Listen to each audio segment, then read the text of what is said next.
Thank you, God, for the freedom to worship you. Father God, for your word this morning, God, we pray that your word will be delivered with clarity and simplicity, that we may be able to understand, Lord, your purposes to us. So, Lord, we thank you that your Holy Spirit will guide us and open our eyes of understanding, Father God. Salamat, Kino, and we return to you all the glory and honor alone. In Jesus' name. Amen. Keep you from falling and to present you before His glorious presence without fault and with great joy. To the only God, our Savior, be glory, majesty, power, and authority through Jesus Christ our Lord, before all ages, now and forever. And everybody says, Amen. Thank you and God bless you. Okay, malingkod sita. Under the law, not under the law.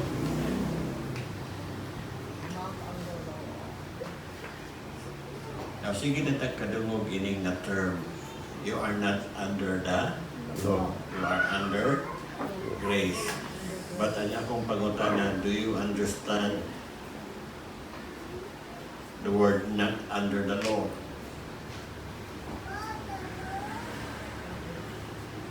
Do you understand?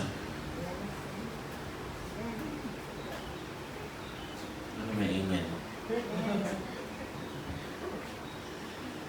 So, as slide says, one of the most misunderstood subjects in the Bible is the believer's relationship to the law. In fact, daghan na ito, nangwas sa grasya, ang sige kadungog ining word, you are not under the law, but under grace. But actually, what kita kasabot? Bawa mo kasabot. Okay? Bawa mo ninyo kasabot mo. Ha?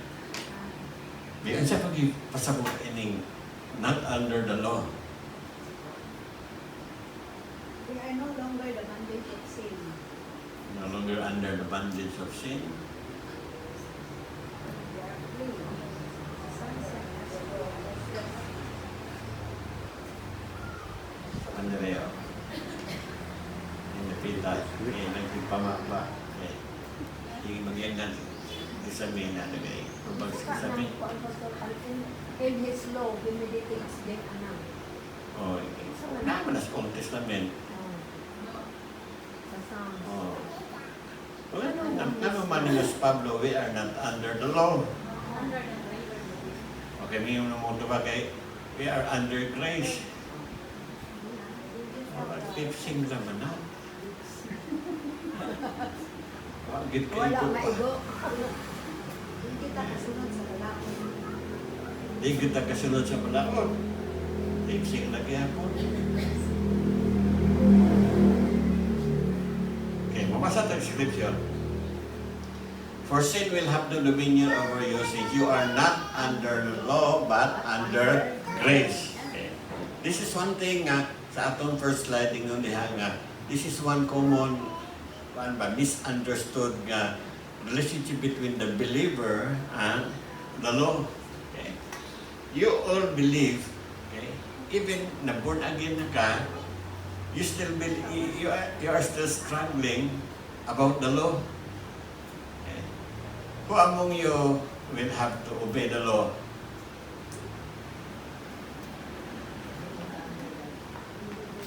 Hindi mo mga disobedient na mo. Under grace. Sulti mo, sulti. So we are not under the law but under Grace. grace. So to understand this one, we need to apply what Apostle Paul told Timothy. And ingon si Apostle Paul kang Timothy sa 2 Timothy chapter 2 verse 15, study to show yourself approved unto God, rightly dividing the word of truth.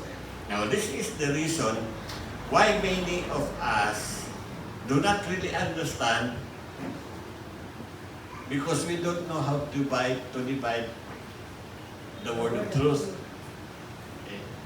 Sahay atong gi-mix kla.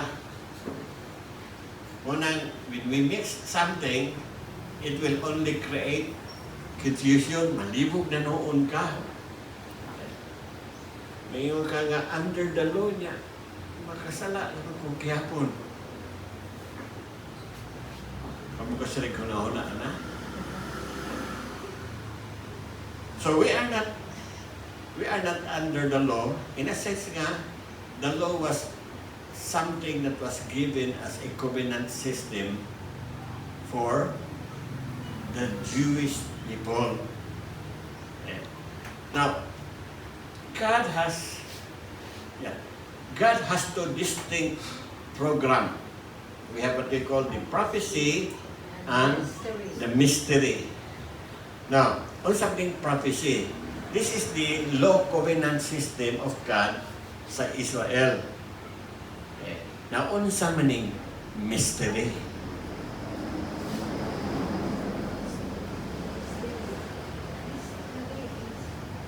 Unsa maning mystery?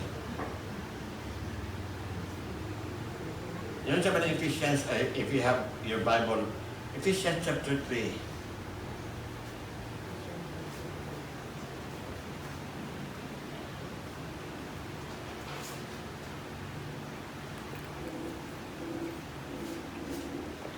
Yun si Paul sa Ephesians 3, starting from verse 1. For this reason, I, Paul, the prisoner of Christ Jesus, for the sake of you Gentiles, surely you have heard about the administration of God's grace that was given to me for you.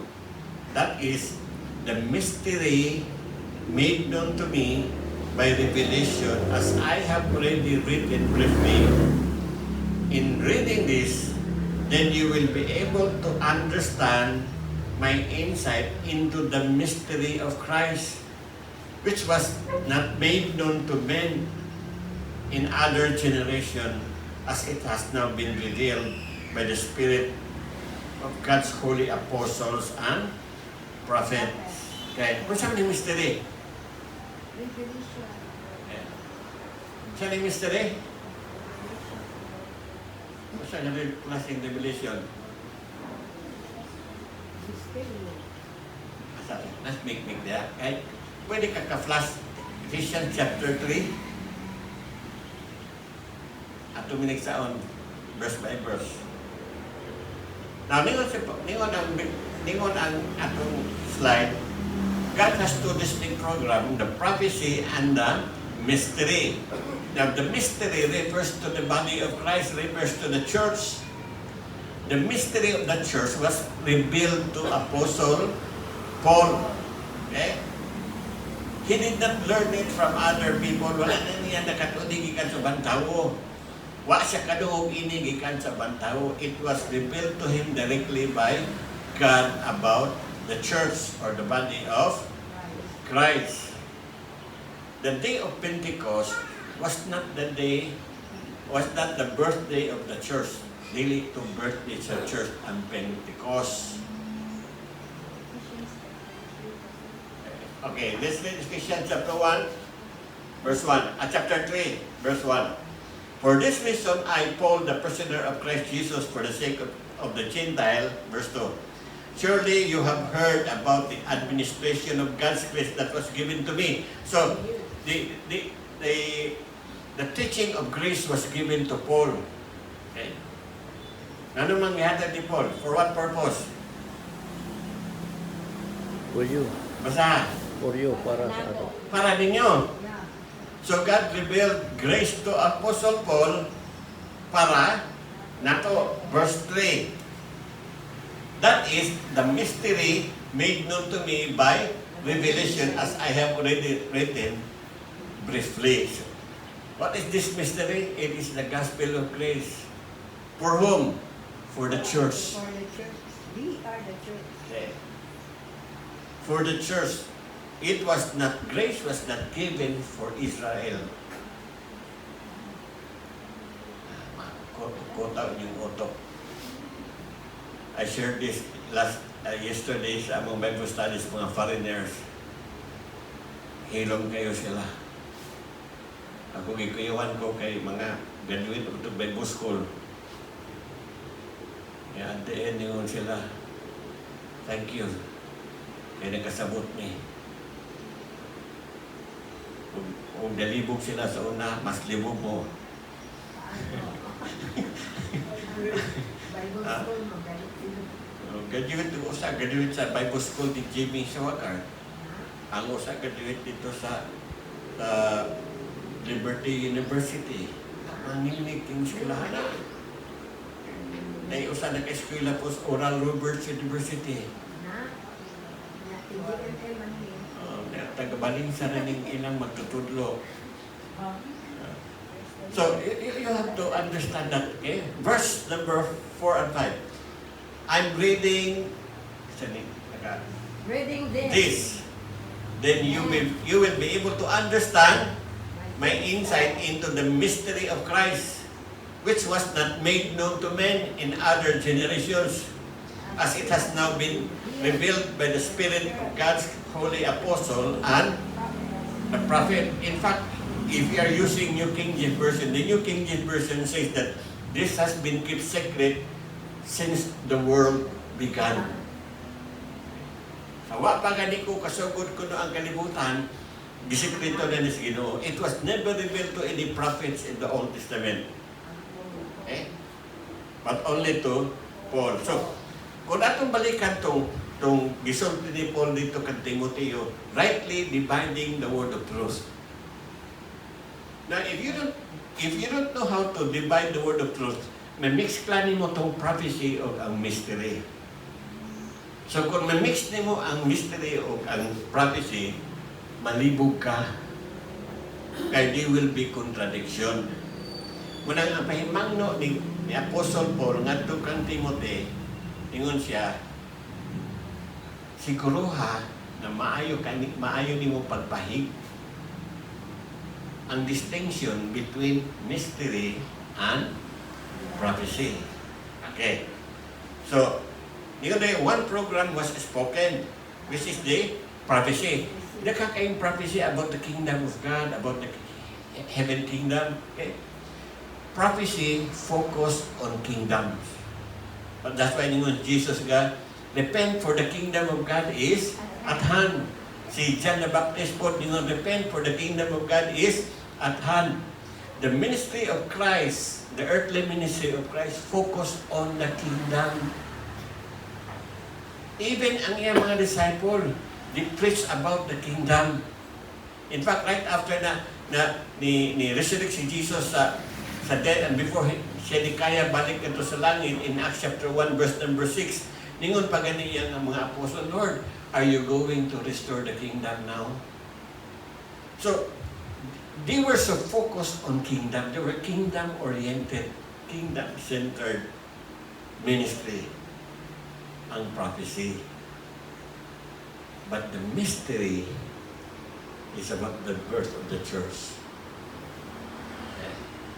Opposite to what the prophecy is teaching. Like sila. But they can complement. Okay? So, ato to balikan itong Ephesians. Verse 6. Okay. So this mystery is that through the gospel, the Gentiles are heirs together with Israel. Dili nagsugod nga ang Gentile maoy nahimong sumusunod. Okay? Because during the time of Jesus and the time of the 12 apostles, they were focused only on the house of Israel. In fact, sa dihang ipadala ni Jesus ang iyang mga disciple to preach the kingdom, ningon pa gani si Jesus, do not go into the Gentiles. Preach only to the house of Israel. Apa pada ninyo? Kapasa mo na? Kapasa mo wala? Pabasa mo sa una. Sa una. Okay. Ato sa balik sa taas slide. Okay.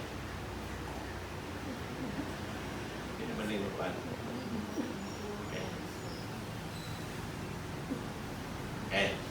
The prophecy program for Israel. Throughout the Old Testament, into the earthly ministry of Christ, the focus was Israel and the kingdom promised to the Father.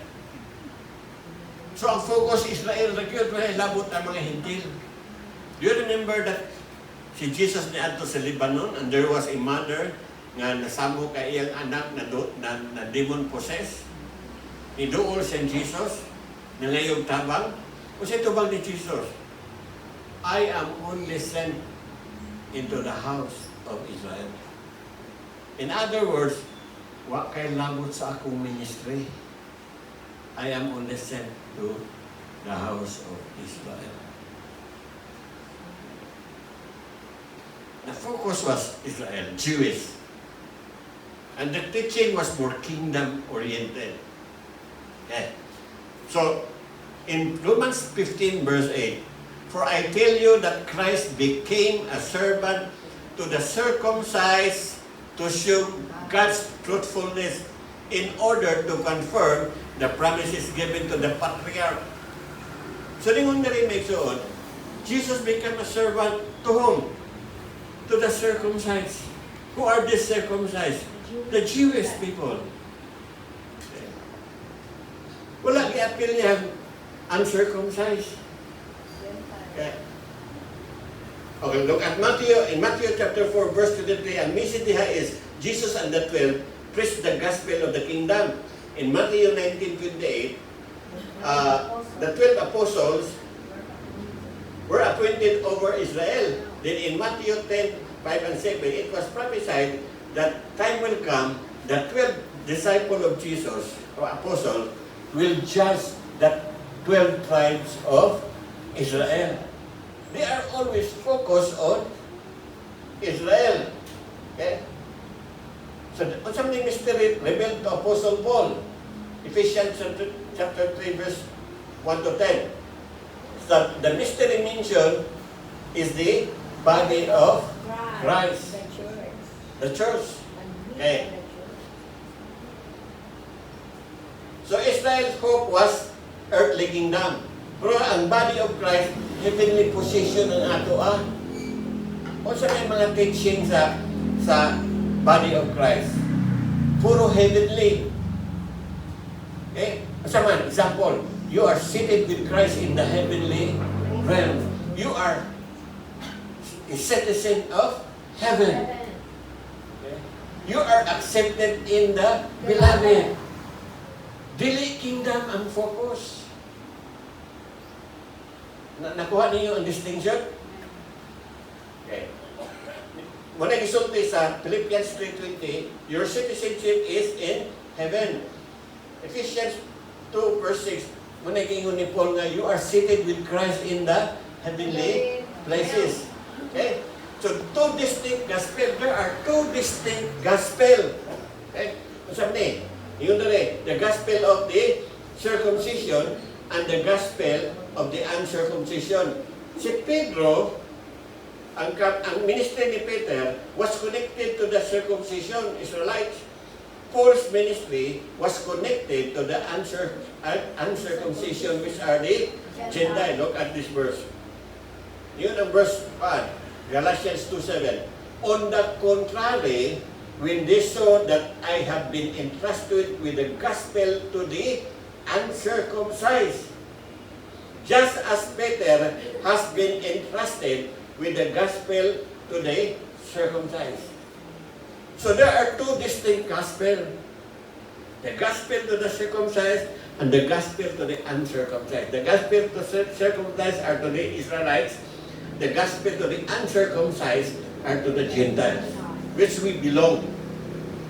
Amen. Nalibog mo, wala pa? Wala. Okay. Nalibog mo tabok sa mot. Romans 9:4. They, look at that. They are Israelites.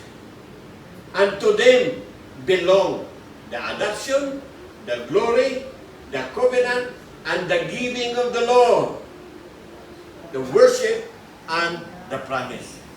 the law was given to the Israelites, not to the Gentiles. O tama, Amen. o tama. Okay. So from the very start, the church was never under the law.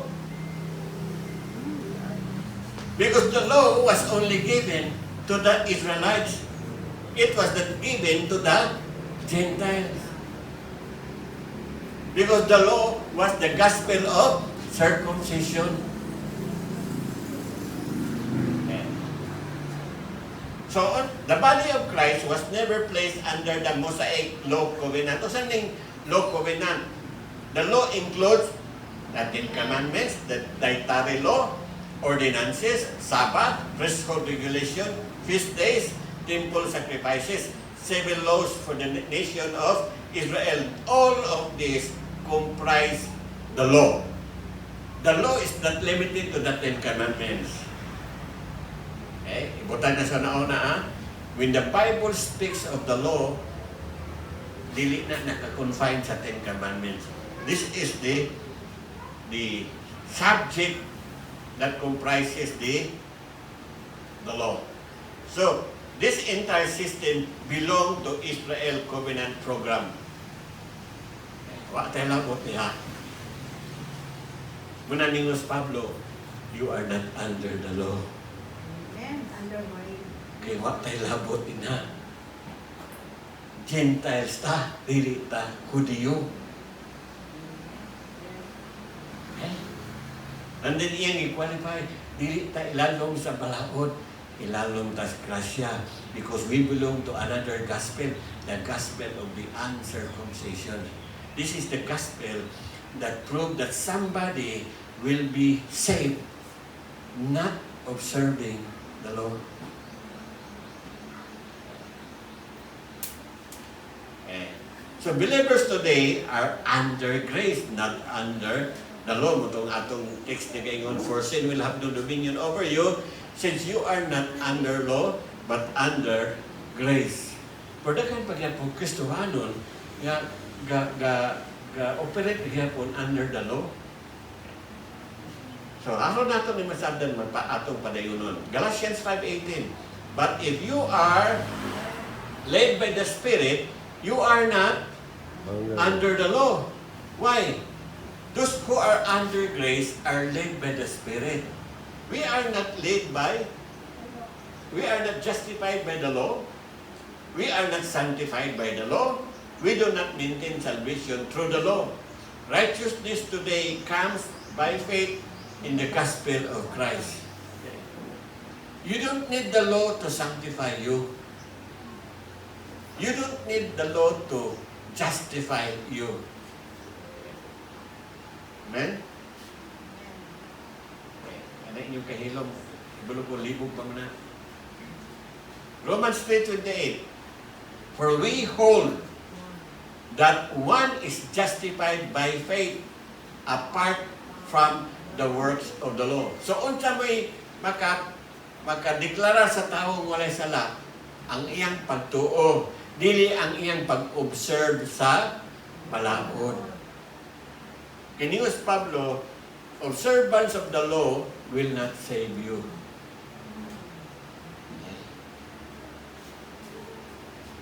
Trying to place the believer back under the law brings bondage, fear, confusion, because the law was never designed to give life or righteousness. The law was never designed to make you holy. The law was never designed to justify you. The law was given to prove that man is a sinner. Para mo na gihatag sa Ginoo ang balaod just to prove na ang tao makasala.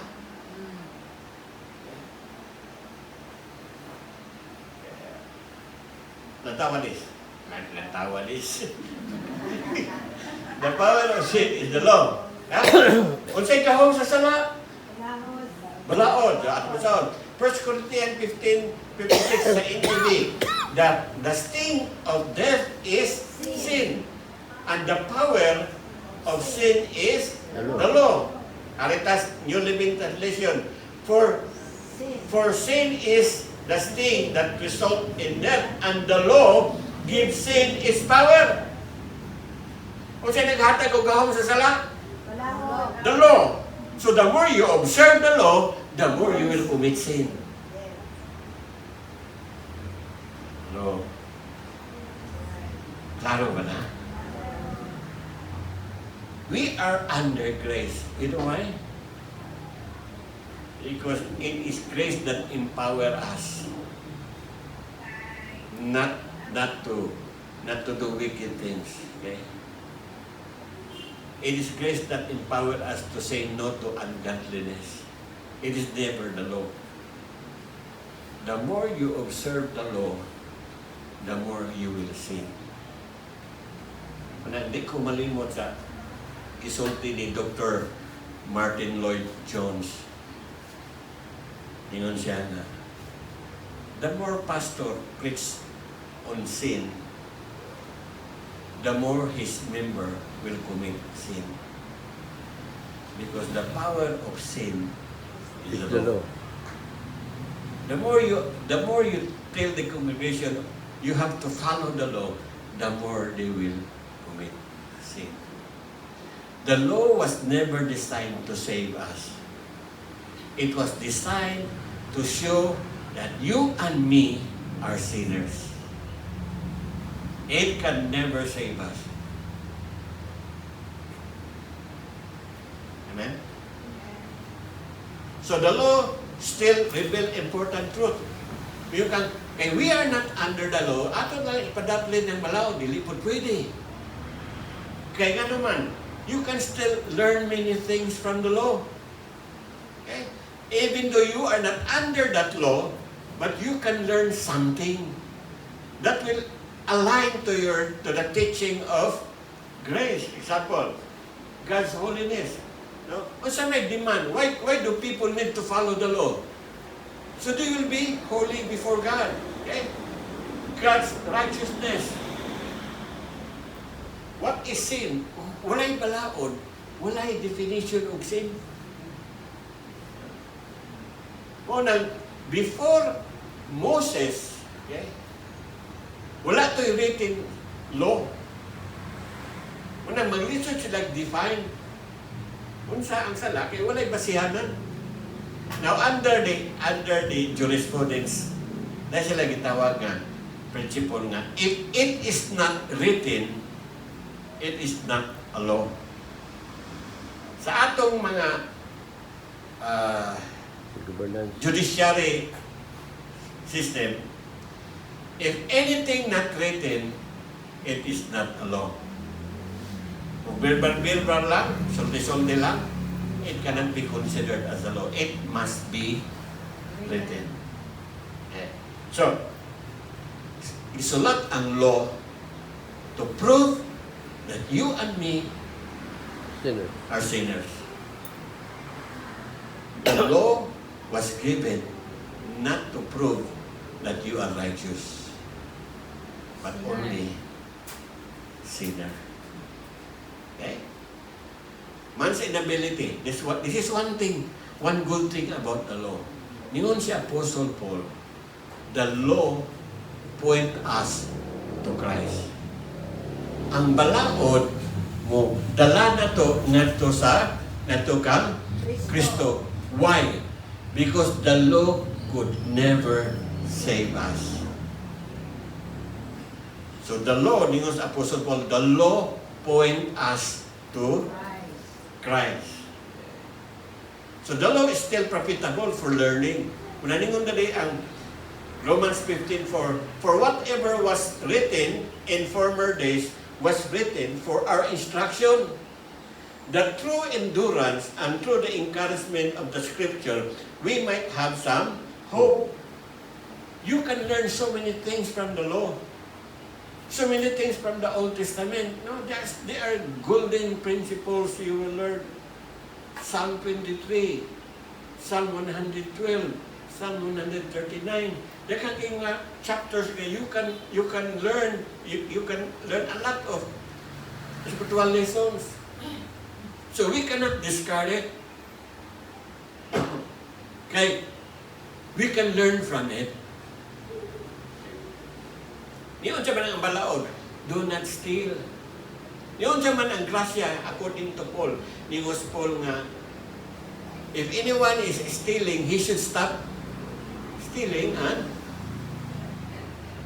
yan ang una siyang pangawan. Usay sulti sa balaod. Thou shalt not kill under grace. What is gihapon? Thou shalt not kill, thou shalt not murder, or slander, or hate. Unsay gitudlo sa law, na-reinforce ang diri sa grasya. So, the law is not totally bad. The law can teach us many things. But the only thing is to not live according to the law na manluwas ka, because the law has no capacity to save you. Okay? O tudlo siya nato o mga butang. Muna ningon si Pablo kang Timoteo, all scripture is breathed out by God and profitable for what? Teaching. For teaching, For reproof. for reproof, for correction, for training in righteousness. Hindi ko malimot, many years ago, ipungutan akong Brother Ropo, Pastor, ano walang gisulat sa Biblia ng mga dagkong sala sa tao sa Diyos? Example, si David, yung sala sa pagpanapaw. Kasala siya murder. Ano pa po nang gisulat sa Biblia? Hindi ko kumalimot. Ang akong tubag, bro, gisulat sa Biblia for us to learn a lesson. Not for us to follow, but to learn a lesson. And the law is part of that. The law was given, the law was written, and in that law, there are so many good lessons na atong magamit while living under grace. Okay? The principles, I mean. Papanalibo? So we need to understand the purpose of the law. Kasi may purpose of the law. Do we then overthrow the law? Ato na sa libaining law, kaya na natin pagdoo? No, ningon si Paul. On the contrary, we uphold the law. Yes, the law cannot save us, but we can still look at it, learn from it, be encouraged through it. Okay? So, ningon kaya makahatag ni mo ni, maka-uphold kay sa atong previous verses, ningon, it can give us some hope. Okay. So, the law was never given to save a sinner. Wala ihatag ang balaod para maluwas ang makasasala. The law was given to expose sin. Ihatag ang balaod para mahibalo ang tao na naay sala. O mahibalo ang tao na siya nakasala. And the law point us to Christ. Okay. So the work of the believers today is this. It is now based on the law. Not based now. It is not based on the law. It is not based on performance. It is not based on fear. But it is Spirit-led. Spirit-led. Okay? So, observing the law will not make you righteous. We are not led by the law. We are led by the Spirit. Okay. Romans 8:2, it says, for the law of the Spirit of life has set you free in Christ Jesus from the law of sin and death. Ano mang law of the Spirit? Because we are led by the Spirit. As you are being led by the Spirit, that will set you free from the law of sin and death. Jesus Christ fulfilled what the law could never accomplish. So si Kristo lagi maka-fulfill sa tanang demand. Okay. Sa law. Not the law. We are not under the law today. We are under grace. Amen. uh, remember ko nga, in Acts chapter 10, si Peter was commanded by God to go into the house of Cornelius. Who was Cornelius?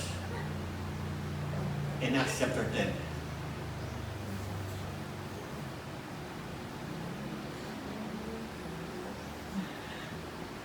He was a commander of the Italian regiment, but he was prayerful. He was Gentile, but minambuon.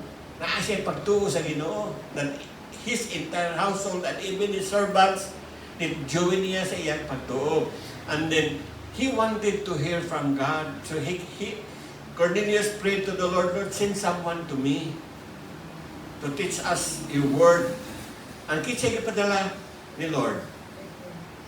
Ha? Si Pedro.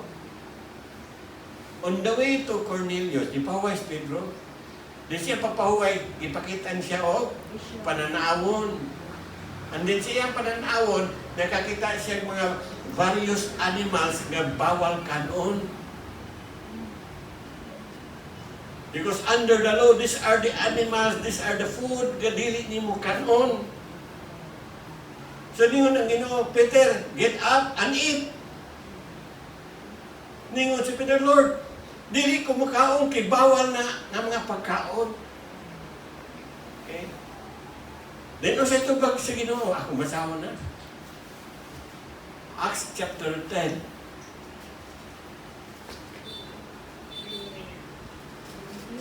Okay. Get up, Peter. Pag-ihaw, di ho kaon. Ningon si Peter sa verse 14, surely not, Lord. Peter replied, I have never eaten anything impure or unclean.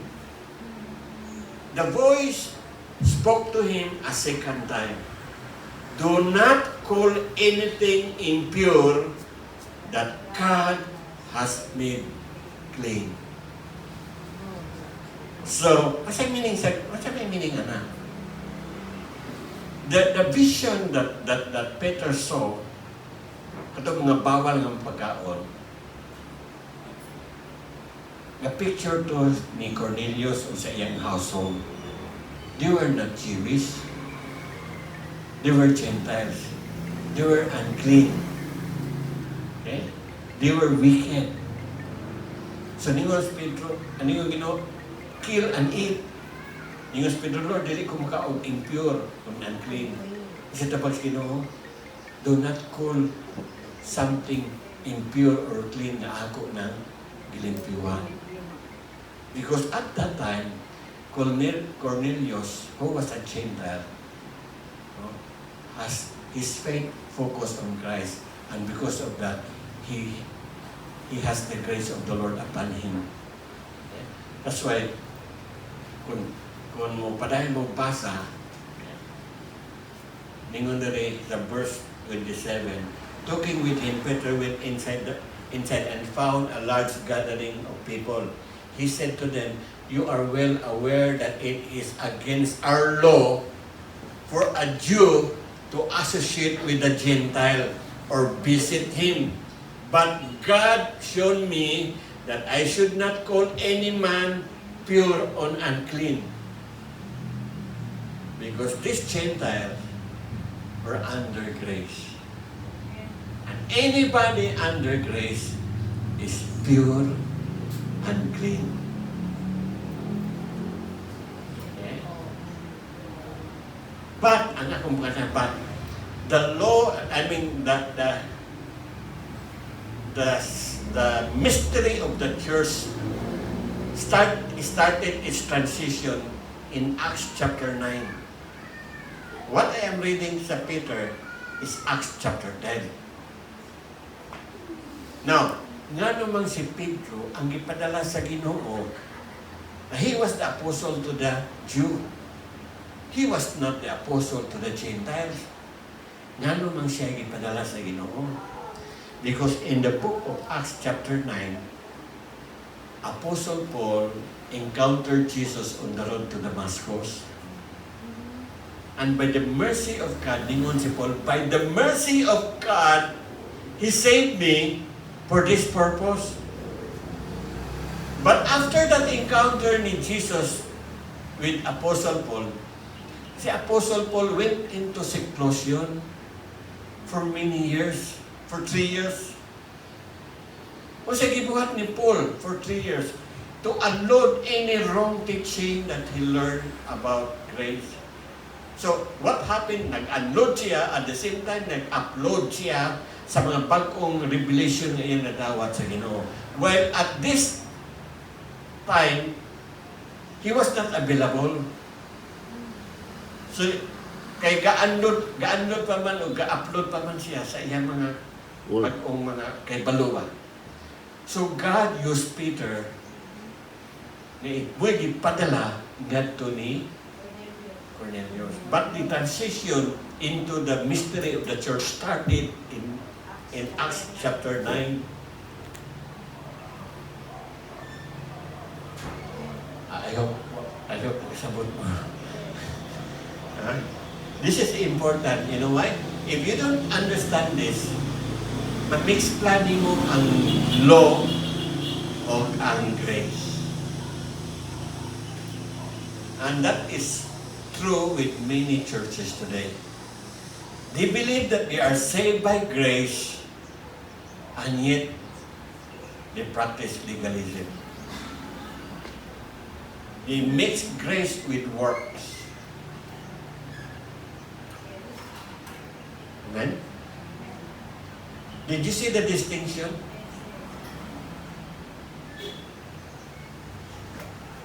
Hallelujah.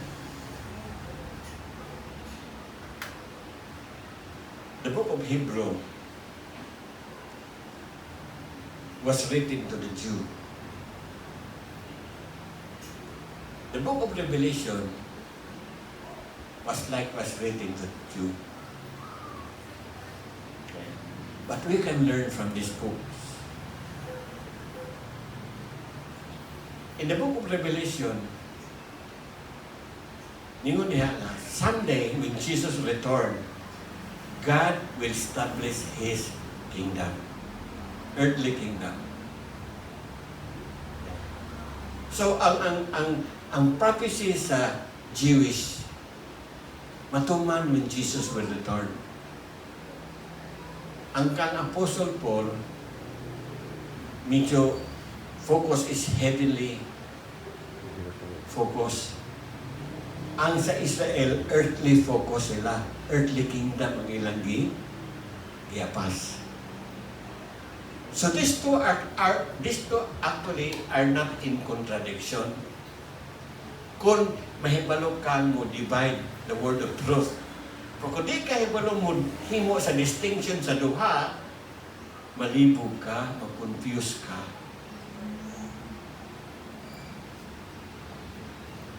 Okay?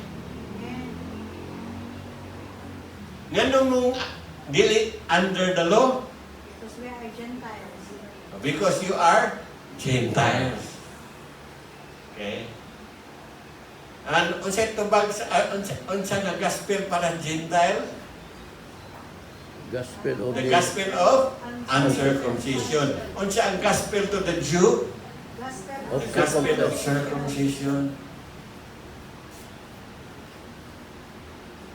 Patamahuman, introduction para ni. Kung palalong ta. Okay? I hope you understand. Now, under the mystery of the church, the Gentile will become a joint heirs of Christ. Okay? These are a generation nga maluwas not according to the works of the law, but according to grace. Last night, I posted in Facebook one message. Ningon ko. When grace is preached plainly, it will draw oppositions. Not because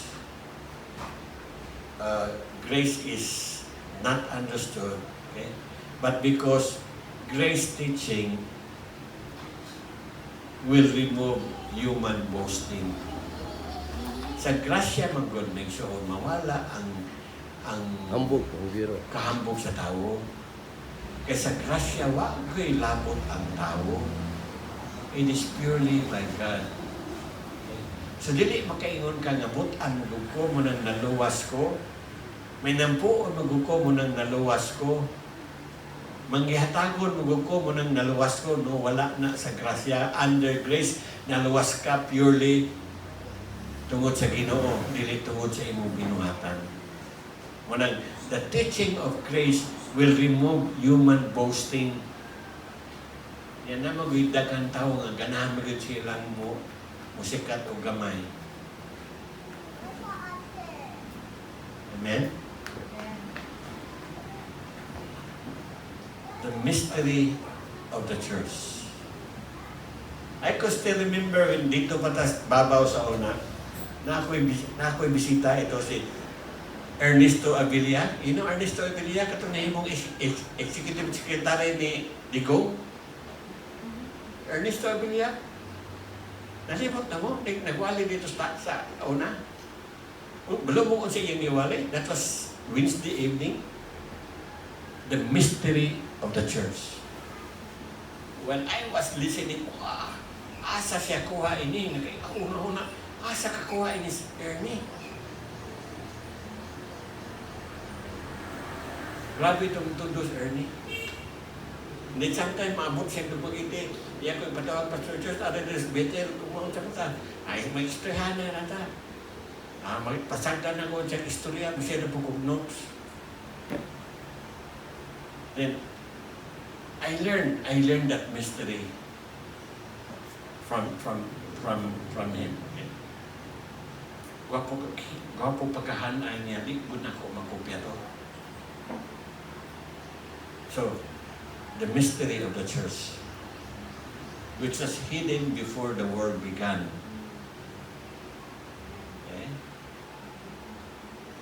Ipakita sa Ginoo nga, na yung mga tao bulihagon nga di gyud naluwas sa balaod, na po yung mga tao nga bulihagon nga luwason tapos Ginoo nga wala gibuhat ang tao. Mga pasalamat na nahimo tang Gentiles. Nahimo tang Hintil. Okay? Example sa learning sa grace sa Old Testament. Okay. Who are the women nga naluwas and who are women nga picture of grace? Example, Ruth. Ruth was a Moabite. And according to the Bible, Moab is a place that is cursed by God. Gikan siya dapat nga gitunglo sa Diyos. And anybody living in Moab are under the curse of God.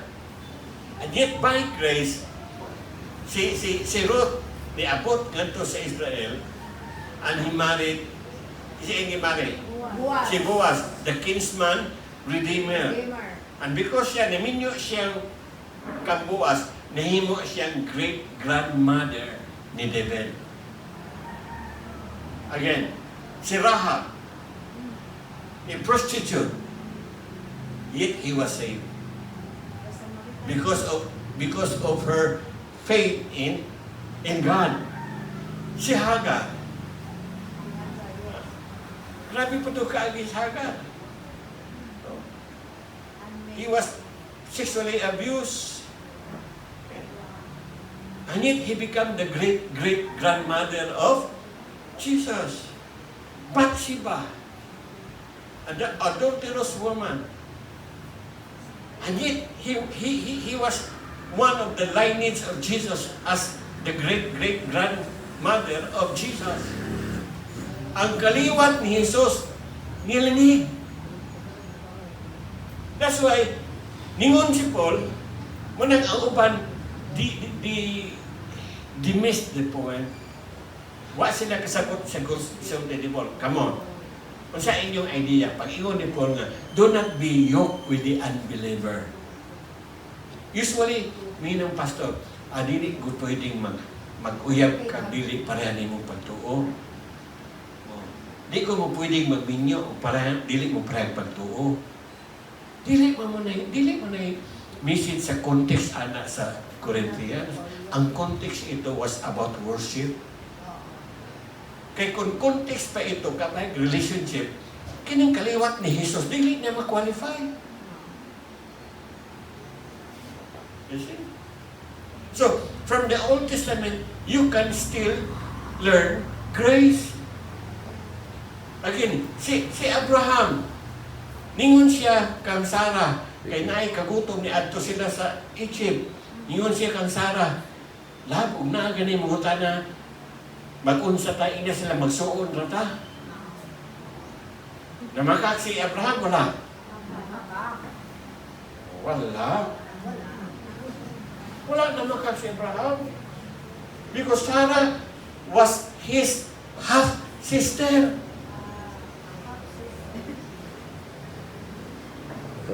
Wala namakak si Abraham. Igsoon sila, half sister niya Sarah. Namakaklan siya nga wala niya paangkuna nga iyang asawa si Sarah. Muna to. Pero pag ingong magsuod na ta, nagsulti na siya tinuod, magsuod sila. Wala lang siya magsulti sa tinuod nga minyo silang duha. So kisay na partly to be blamed. See? Abraham. Nakasala siya. So naibog si Abimelech kang Sarah. And Abimelech was planning to get Sarah and made her the queen sa Egypt. Ipadanggo si Abimelech sa Ginoo anang gabion na ningon ang Ginoo kang Abimelech, imo ganing tandugon si Sarah, patay kang bata ka.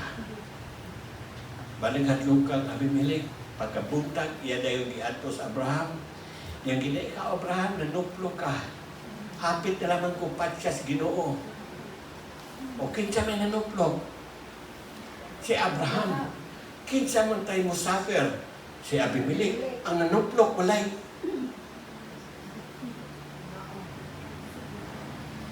That is grace.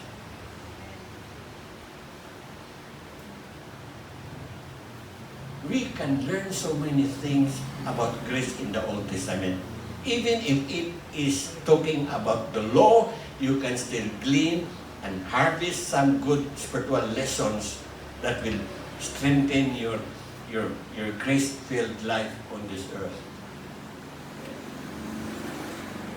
But you have to rightly divide the word of truth. So today, we have rightly divided the word of truth between the gospel of the uncircumcision and the gospel of the circumcision. That is why the Gentile like us are not under the law. For what reason? The reason is we are not Jewish. Dili reason na we are under grace. No. The primary reason is we are not Jewish. So the law cannot apply to us. We are under Gentiles. That qualify us to be under the grace of God. Hello? Kasabot? Wala kumingong dili na mo mo-obey ha. Ato i-violate rin din kami. Mangawan ta, napaw ta, dili. You have kung siya gitudlo sa Ten Commandments na amang punas grasya. Kaya di man si Paul nga, do not murder, do not hate, okay? Do not slander, do not steal. In fact, because Pablo kato nangawat o dami nagkawat. So, what you learn from the law only reinforce some teaching and the grace. But the law can never save you. Because the power of sin is the law. So the more you observe the law, the more you give power to the sin, and the more you will commit sin. Amen? I hope you understand. Ako pa rin pasundan ng lain to reinforce this one. Hallelujah. Pagam ka, Lord, salamat Ginoo sa imong pulong ni kapuntago, Lord. Thank you, God, for reminding us, Lord, that we need to rightly divide the word of truth.